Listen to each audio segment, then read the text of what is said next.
ऋतुएं आती हैं और चली जाती हैं। हमारे जीवन में भी कई बसंत आए होंगे।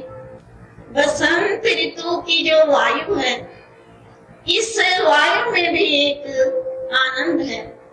ये वायु जबकि संसारिक मनुष्यों को स्पर्श करती है तो उनके हृदय के अंदर संसारिक भाव जागृत होते हैं, किंतु जो भगवान की तरफ देखते हैं, जो भगवान को याद करते हैं, उनको ये वायु स्पर्श करने के साथ साथ एक ऐसी मस्ती आ जाती है कि जिस मस्ती में वो अपनी हस्ती को भूल जाते हैं और उनकी आंखें अपने आप बंद हो जाती हैं और उन्हें याद आती है उस संत की, जिस संत के दर्शन मात्र से ही उसके जीवन में कभी बसंत आया था। नहीं तो ये जीवन एक ठूठ की तरह था, जैसे एक बियाबान जंगल में एक ठूठ खड़ा है, ना उसके फूल ना उसके पत्ते, किंतु जिस दिन उस हरि के दर्शन हुए, जिस दिन उस सद्गुरु की कृपा हुई, उसी दिन हरियाली छा गई और फूल और पत्तों से वो ठूठ भरपूर हो गया। रास्ते तो कई हैं उस प्रभु को मिलने के लिए, कई साधन हैं, किंतु सब रास्ते कठिन हैं और टाइम भी उनमें बहुत ही लगता है। ये जो प्रेम योग है, ये जो भाव योग है, ये एक ऐसा सीधा रास्ता है, एक सरल रास्ता है, जिस रास्ते से मनुष्य बहुत जल्दी उस अवस्था को पा लेता है, अपने प्रभु के दर्शन प्राप्त कर लेता है। किंतु ये अवस्था आने के पहले, ये प्रेम जागृत होने के पहले, ये भाव की जागृति होने के पहले मनुष्य को क्या करना पड़ता है? उसे उस प्रभु के वियोग में छटपटाना पड़ता है। उस प्रभु के वियोग में दिन रात उसकी आंखें उस प्रभु के दर्शन के लिए छटपटाती हैं। रात्रि उसकी जागृत में बीतती है, रोते हुए बीतती है, बैठते हुए बीतती है, उसे नींद भी नहीं आती और वो यही कहता है, हे प्रभु, वो कौन सा दिन होगा जिस दिन तेरे दर्शन हमें प्राप्त होंगे और हमें ये रास्ता कोई बताने वाला मिलेगा। जिस तरह रामकृष्ण परमहंस जिस समय रात्रि आती थी तो वो अपना सिर दीवारों के साथ पटकते थे और कहते थे, माँ, आज का दिन भी व्यतीत हो गया, किंतु आज भी मुझे तेरे दर्शन नहीं मिले। इसी तरह मनुष्य के अंदर जब तक वियोग की भावना नहीं जागृत होती, जब तक वो छटपटाता नहीं, जब तक उसके अंदर एक विरह की अग्नि नहीं जलती, उसके पहले वो कभी उस चीज को नहीं पा सकती। जैसे सभी स्त्रियां चाहती हैं कि हम माँ बने, हम वो बच्चे का प्रेम पाए कि कैसे वो बच्चों का प्रेम होता है और किस तरह वो बच्चों को प्यार किया जाता है। हर एक स्त्री चाहती है, किंतु उस बच्चे को प्राप्त करने के पहले उसे कष्ट सहना पड़ता है। पहले 10 महीने उसे गर्भ में धारण करने का कष्ट, फिर उसके जन्म का कष्ट और फिर उसके पालने का कष्ट। यदि आप ये कष्ट एक कुंवारी कन्या से पूछें तो वो आपको नहीं बता सकती कि बालक के जन्म का कष्ट कितना है। इसलिए ये वही जान सकती है जिसे ये अनुभव हो। इसलिए जब तक हम उस प्रभु के विरह में छटपटाएंगे नहीं, जब तक उसे दर्शन करने की, जब तक उसके दर्शन करने की हमारे अंदर एक तीव्र इच्छा नहीं पैदा होगी, उस समय के पहले हम उस चीज को कैसे पा सकते हैं। यदि थोड़ी देर मनुष्य को प्रेम आया और थोड़ी देर के लिए वो प्रेम की जागृति हुई, तो क्या उससे उस प्रभु का मिलन हो सकता है? नहीं हो सकता।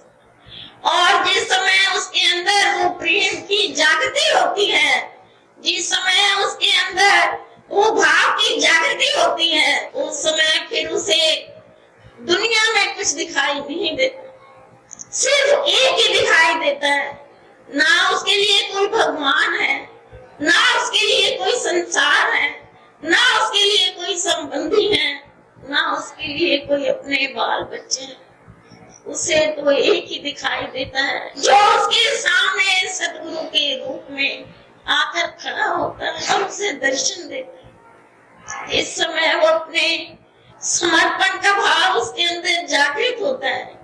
इस समय वो पूर्ण समर्पण करता है अपने सदगुरु के आगे, उसके चरणों में अपने मन को और बुद्धि को समर्पित कर देता है। समर्पण का मतलब है जिस समय मन और बुद्धि एक स्थान पर आ जाए, सम पर आ जाए और वो मन और बुद्धि समर्पित अपने आप को अर्पित कर दे, वही समर्पण है। यदि आप ये कहें कि खाली मन ही उसके समर्पण होता है, नहीं, जब तक बुद्धि उसका साथ नहीं देती उस समय तक पूर्ण समर्पण नहीं होता। उस समय के पहले मनुष्य के अंदर एक द्वंद, एक बेचैनी सी पैदा हो जाती है। जिस समय बुद्धि उसका साथ देती है उस समय पूर्ण समर्पित होता है और उस समय फिर उसे संसार में और कोई नहीं दिखाई देता। फिर उसका ये भाव हो जाता है कि जित देखूं तित तू, उसे आकाश में, उसको पाताल में, उसकी वायु में, हर एक चीज में उसे एक ही दिखाई देता है। उसके लिए फिर लज्जा नहीं, शर्म नहीं, मान नहीं, अपमान नहीं, भय नहीं, कुछ नहीं रहता। उसे तो एक ही एक दिखाई देता है और वो यही कहता है कि हे प्रभु, यदि मेरा दम निकले तो तेरे चरणों में ही निकले। इस चीज को लेकर गुरु नानक देव जी ने कहा है कि अंतर गुरु आराधना जेवा जप गुरु नाम, नेत्री सतगुरु देखना, श्रवणी सुना गुरु नाम। सतगुरु से रत्तियां दरगे पाइए ठाव, कह नानक कृपा करे जिसने एवथ दे, जग में उत्तम काढ़िए बिरले के ही के। कहते हैं कि अंतर में उस प्रभु के प्यारे के दिन रात अपने सदगुरु का ध्यान लगा रहता है। ये मन दिन रात सदगुरु का दर्शन करता है, उसके चरणों में दिन रात चिपटा रहता है। अंतर गुरु आराधना जीवा जब गुरु नाम, और जीवा उसकी दिन रात उसके गुणों का गान ही करती रहती। जीवा जब गुरु नाम, नेत्री सतगुरु देखना, श्रवणी सुना गुरु नाम। कहते हैं नेत्रों से उसके दर्शन के लिए छटपटाता है और कानों से उसी की वाणी श्रवण करता है। सतगुरु से रत्तियां दरगे पाइए ठाव। कहते हैं कि जिस समय सतगुरु के साथ इतना रत हो जाता है, इतना मिल जाता है, उस समय क्या होता है? उस समय परलोक में उसके लिए स्थान बनता है। किंतु कहते हैं ओह नानक कृपा करे जिसने एवथ दे। हे प्रभु, जिसके ऊपर वो प्रभु कृपा करता है, सबको ये चीज प्राप्त नहीं हो सकती। जिसके ऊपर वो प्रभु कृपा करे और उसे ये चीज प्राप्त होती है, और वो कोई विरले होते हैं जिन्हें कि वो इस संसार में अलग करके भेजता है और ये कहता है कि देख तू जा संसार में जा, किंतु तू इस संसार में फंसेगा नहीं। तू मेरे लिए जाएगा संसार में और मुझे ही याद करेगा। ये है समर्पण का भाव और ये है सद्गुरु के समर्पण। उसके चरणों में जब समर्पित हो जाता है, उसके बाद मनुष्य के लिए ये संसार की कोई कीमत नहीं। उसे जब दिन रात अपने प्रभु की याद में छटपटाता है, उस समय उसको सिर्फ एक ही चारों तरफ दिखाई देता है। ये है संत की दया। जब तक संत की दया नहीं होती, जब तक सद्गुरु की दया नहीं होती, ये मनुष्य के पास रहते हुए भी वो चीज ये नहीं प्राप्त कर सकता। एक संत ही है, एक सद्गुरु ही है जो उसे रास्ता दिखाता है कि देख ये तेरे अंदर ही है, तू बाहर मत ढूंढ, तेरे अंदर ही सब कुछ है, तू अपने अंदर ही उसका दर्शन कर। आप सोचिए कि यदि शांति मिलेगी तो मनुष्य को उसको अपने अंदर से ही मिलेगी, और यदि आनंद, उसे आनंद की जागृति होगी तो उसके अंदर से उसे आनंद मिलेगा। किंतु हम बाहर खोजते हैं, यही हमारा उल्टा रास्ता है और यही अज्ञान, इसी को ज्ञान कहते हैं। जिस दिन मनुष्य को ये विश्वास हो जाता है कि बाहर नहीं है वो प्रभु, मेरे हृदय के अंदर ही है। जो स्थूल रूप में हम सद्गुरु को बाहर देखते हैं, वो सूक्ष्म रूप हमारे अंदर ही आ जाता है, हमारे हृदय के अंदर ही विराजमान हो जाता है। जब तक मनुष्य के हृदय में सद्गुरु का रूप नहीं सद्गुरु का रूप विराजमान नहीं होता, तब तक वो अधूरा है। यदि एक थोड़ी देर के लिए झलक दिखाई दी तो वो क्या हो?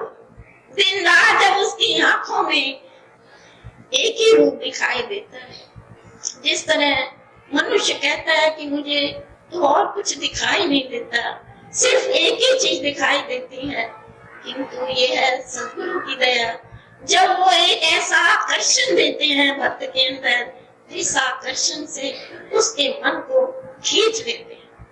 यदि हम कहें कि भाव और यदि कहें प्रेम, तो एक ही चीज है। जागृति शुरुआत तो प्रेम से होती है, क्योंकि इतना आप समझे कि प्रेम है स्थूल रूप और वही प्रेम है सूक्ष्म रूप बनकर भाव हो जाता है, उसी को कहते हैं भाव। किंतु ये भाव जब इंसान के अंदर एक बार जागृत हो जाए और सद्गुरु इसकी सोई हुई शक्ति को जागृत कर देते हैं, फिर सचमुच में ये संसार में रहता हुआ भी इसके जीवन में तभी बसंत आता है। बसंत तो हर एक साल ही आता है, परंतु आता है इस बाहर के संसार के लिए। ये प्रकृति अपना नियम निभाती है, किंतु मनुष्य के अंदर बसंत नहीं आता। जिस दिन मनुष्य का हृदय, जिस दिन मनुष्य का मन उस बसंती रंग में रंगा जाता है, फिर उसके ऊपर कोई रंग नहीं चढ़ता, फिर तो उसके ऊपर एक ही रंग रहता है, चाहे वो संसार में रहे, चाहे वो कहीं भी रहे, किंतु उसका मन एक ही रंग में रंगा रहता है और दिन रात उसके भाव में डूबा रहता है, और उसके अंदर से एक ही आवाज आती है, हे मेरे प्रभु, हे मेरे सद्गुरु, ये मेरे कौन से जन्म के पुण्य जागृत हुए जो तूने मुझे दर्शन दिया और तूने मुझ पर कृपा की।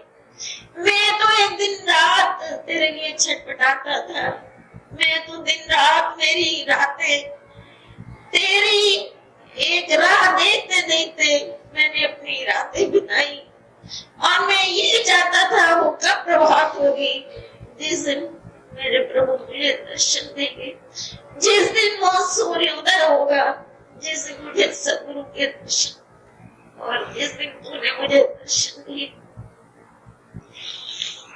मेरे जन्म जन्म के संस्कार एक बसंत के भी कई रूप, जैसे जैसा समय आता है वैसा ही ये बसंत भी मनुष्य को दिखाई देता है। एक वो बसंत था जबकि प्रभु के मिलन का बसंत था, एक वो बसंत था जिसे कहते हैं बसंत पंचमी, कि जब पांचों ज्ञान इंद्रियां उसके चरणों में झुक गई तो वो बसंत पंचमी हो गई। और आज ये बसंत एक वियोगी बसंत, उस प्रभु ठीक है हमारे सूक्ष्म रूप हमारे हृदय के अंदर विराजमान है, किंतु ये बसंत वियोगी बसंत है। कभी इस बसंत में हमारे सद्गुरु हमें अपनी वाणी सुनाया करते थे किंतु ये कैसा बसंत आया जो एक वियोग की भावना लेकर, और फिर भी हम यही, आप ये नहीं समझेगा कि आज उनका स्थूल शरीर नहीं है तो मनुष्य के अंदर भाव की जागृति नहीं हो सकती।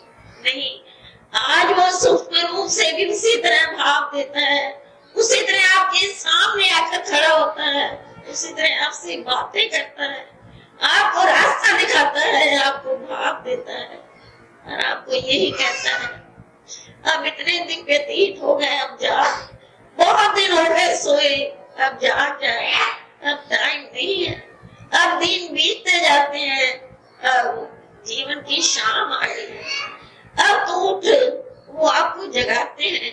किंतु ऐसे ज्ञान की निद्रा में मनुष्य सोया रहता है कि वो जागना नहीं चाहता। ये ऐसा संसार का मोह पाश है कि मनुष्य को ऐसा उसने बांध रखा है कि वो भगवान की तरफ देखने ही नहीं देता, वो सदगुरु के दर्शन ही करने नहीं देता। किंतु जिस दिन उसके आगे हम सच्चे दिल से प्रार्थना करेंगे तो हमारी प्रार्थना अवश्य ही सुनेगा। एक मोटा सा उदाहरण है कि यदि हम किसी को मिलना चाहे और रास्ते में हम उसे पुकारते रहे, रास्ता चलते रहे और उसे पुकारते रहे, तो क्या वो हमें मिलेगा? क्या हम उसका दर्शन कर सकेंगे? कभी नहीं कर सकेंगे जब तक कि उसके घर जाकर उसको पुकारेंगे नहीं, उसका दरवाजा नहीं खटखटाएंगे, उस समय हमें कहाँ मिलेगा? यदि हम सच्चे दिल से उसको पुकारें और यही प्रार्थना करें, हे प्रभु, तो चाहे तो मेरे जन्मों जन्मों के संस्कारों को गिरा सकता है, उनको समाप्त कर सकता है, एक बार तेरी दया की दृष्टि यदि मुझ पर हो जाए तो सचमुच में मेरे जन्मों जन्मों के पाप सब समाप्त हो जाए। ये नहीं समझे कि हमारे पाप हैं। जिस दिन आप उस प्रभु के द्वार पर आई, उसी दिन आपके सब पाप समाप्त हो गए। यदि पाप रहते तो आप इस द्वार पर कभी ना आते। जिस दिन संत के द्वार पर आई, उसी दिन वो पाप सब समाप्त हो गए। किंतु अब एक ही कसर है कि आप सच्चे दिल से उसे पुकारिए। किंतु मनुष्य का मन तो बंधा रहता है संसार में, और फिर वो जो प्रभु हमारे हृदय के अंदर विराजमान है, वो भी देखता है कि किस स्थान से मुझे ये पुकारता है, सच्चे दिल से पुकारता है। यहाँ एक से सिर्फ एक दिखा प्रेम है, क्योंकि उससे दिखावा उसको हम दिखावा नहीं दिखा सकते। ये संसार के सामने हम दिखावा कर सकते हैं, परंतु जो हमारे श्वास में समाया हुआ है, जिसकी शक्ति से हम श्वास लेते हैं, उसे हम कैसे उसके सामने कैसे झूठ बोल सकते हैं और उससे हम क्या छिपा सकते हैं? इसलिए वो हमारे अंदर का देखता है कि इसके अंदर अभी कितनी लगन है, इसके अंदर में वो अग्नि जली है कि नहीं जली, इसके हृदय के अंदर वो बेचैनी भी पैदा हुई है कि नहीं हुई। और जिस दिन वो बेचैनी हमारे अंदर पैदा होगी, जिस समय ये संसार के भोग हमें काटने को दौड़ेंगे, जिस समय हमें ये संसार की चीजें अच्छी नहीं लगेंगी, सिर्फ एक ही अच्छी लगेगी कि वो कब टाइम आएगा, कब समय आएगा कि हम प्रभु के द्वार पर जाएं और कुछ उसकी वाणी सुने।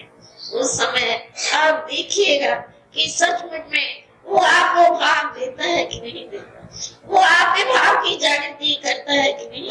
आज भी वो है, आज भी वो साक्षात आके बैठता है, आप वो देखने के लिए, किंतु नेत्र चाहिए, हमें वो दृष्टि चाहिए जिस दृष्टि से हम सूक्ष्म रूप का दर्शन कर सके। आज भी वो हमारे रोम रोम में समाया हुआ है, आज भी हमारे श्वास के श्वासों में समाया, सिर्फ देखने की जरूरत है। इसलिए आपसे यही प्रार्थना है कि आप दिन रात उसके आगे प्रार्थना करें और यही कह दें, हे प्रभु, ये मेरा मन रूपी चोला एक बार तू बसंती रंग में रंग दे, ताकि इस रंग कभी ये रंग फीका न पड़े, इस मन का रंग कभी फीका न हो और ये मन हमेशा तेरी याद में ही रहे। जिस दिन आप नम जाएंगे, जिस दिन आपका विमान झुक जाएगा, जिस दिन आप ये कहेंगे कि प्रभु तू ही तुम है, मैं तो कुछ भी नहीं, जिस तरह मीरा कहती है कि जित बैठा वे तित ही बैठू, जो देवे सो खाऊं। और फिर दूसरे शब्दों में कहती है कि सूली ऊपर सेज पिया की किस्मत मिलना, सचमुच में है तो सूली के ऊपर, किंतु जिस समय मनुष्य के ऊपर वो दया करता है तो वो सूली सूली नहीं रहती, वो तो एक रेशम की डोरी बन जाती है, जिस रेशम की डोरी को पकड़कर हम उस प्रभु के चरणों में पहुंच जाते हैं। आज इतना शुभ दिन है, आज बसंत का दिन है, आज जगह जगह पर सरस्वती माँ की पूजा हो रही है। आज हम उसके आगे यही प्रार्थना करें, हे प्रभु यदि तू दीन दयालु है, तेरा तो नाम ही दीन दयालु है, तो क्या तू हम पर नहीं दया करेगा? क्या तू हम पर कृपा की दृष्टि नहीं करेगा? क्या हम तेरे बच्चे कहला कर भी क्या हम अधूरे रह जाएंगे? तो फिर तू पिता हमारा किस दिन काम है? हम तेरे बच्चे हैं, हमने अपने आप को तेरे चरणों में समर्पित कर दिया। जैसे माँ एक छोटे बच्चे का दिन रात ख्याल रखती है, अब उसे मालूम है कि मैंने बच्चे को किस समय खाना खिलाना है, किस समय दूध देना है। बच्चा कभी नहीं कहता माँ को कि तुम मुझे दूध देगा, मुझे खिलाए, माँ ही ख्याल रखती है। जैसे हम तेरे बच्चे हैं, हम तेरी शरणागति है, तेरी शरण में आ गए हैं, अब तू ही जान, तू मुझे अपना दर्शन दे और हमारे अंदर, हमारे हृदय के अंदर अपना आसन जमा ले। जिस दिन वो अपना आसन हमारे हृदय के अंदर बिछा लेगा, हमारे हृदय के अंदर विराजमान हो जाएगा, उस दिन फिर कोई ऐसी दुनिया की शक्ति नहीं कि जो आपके हृदय के अंदर से उसको उठा सके। कोई ऐसी दुनिया की ताकत नहीं है कि जो आपको उससे अलग कर सके। फिर तो आप और वो एक हो जाएंगे, जैसे दोनों पानी में पानी मिल जाता है और एक हो जाता है, उस जल को कोई अलग नहीं कर सकता। सरस्वती, आज सरस्वती का पूजन घर घर में हो रहा है। सरस्वती भी बुद्धि की अधिष्ठात्री है, ज्ञान की अधिष्ठात्री है।